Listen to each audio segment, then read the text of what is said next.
องนี่มาจากไสด้วยเหตุใดน้องจึงเงียบเหงาเบิ่งน้องมีอาการซึมเศร้าขอน้องจงเล่าให้อายฟังเถิดนาน้องบ่ได้ไปไสมาพอเพียงแต่ว่าน้องไปบ้านเพื่อนเก่าบ้านเพื่อนเก่าบ้านเพื่อนเก่าอยู่ไสจงบอกมาไวๆว่าน้องไปเฮ็ดหยังน้องจะบอกให้อ้ายฟังว่าบนสวนน้องนางลมการแก้เหงาอย่าตัวเลยน้องเอ๋ยจงบอกเราเล่าก็เล่าแล้วอย่าเกลียดชังน้องนะอาจจะเกลียดน้องได้อย่างใดเพราะน้องเป็นขวัญใจแนบในอุลาถ้าเป็นเช่นนั้นน้องก็ไปมีเรื่องมาเรื่องอันใดแล้วนะจงบอกมาอย่าปิดบังคือว่าน้องไปพบเศรษฐีอุ้ยเขารวยเต็มทีมากมีเงินทอง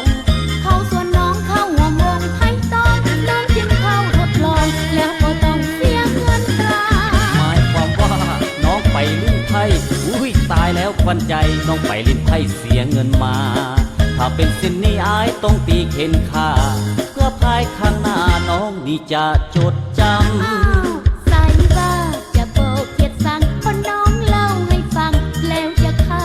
ตีซ้ำตัวอ้ายนี้สร้างมาใจดำทั้งจะฆ่าจะยำโปรดฟังคำน้องก่อนเรื่องอันใดสาวที่ไพ่เจ้าอย่ามาวอนแม่ฟังคำน้องก่อนอ้ายยังลิ้นเบอร์แถมลิ้นพายลิ้นเบอร์มันก็จิบหายโอ้ยอ้ายลืมไปลิ้นเบอร์ลิ้นไพ่เหมือนกัน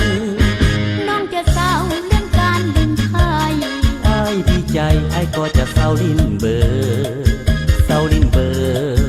เศร้าลิ้นไพ่เอามาห่วงใจกันเลิกลิ้นการพานัง